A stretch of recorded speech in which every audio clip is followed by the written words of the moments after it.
Hey guys, welcome back to another Coding Flamingo video. Today's video is going to be really quick and we're just going to learn how to add that description. So if you can see here with IntelliSense, it kind of tells you what the function does. So how to add that to your own functions. And it is pretty straightforward. You basically just have to add this XML like documentation in the comments with 3 slashes at the top of the function.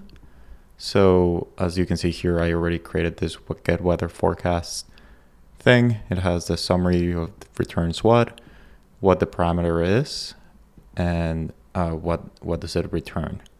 And then in here you can also put exceptions. This one doesn't really throw one, but I wanted to add it to the documentation so you know how it works. So now if we go here and do get weather forecast, it'll actually tell you, hey, like it returns random data and you need a count. So that's how you add documentation to your code that makes it easier to use and honestly more professional. Thank you for watching, and we'll see you in the next one.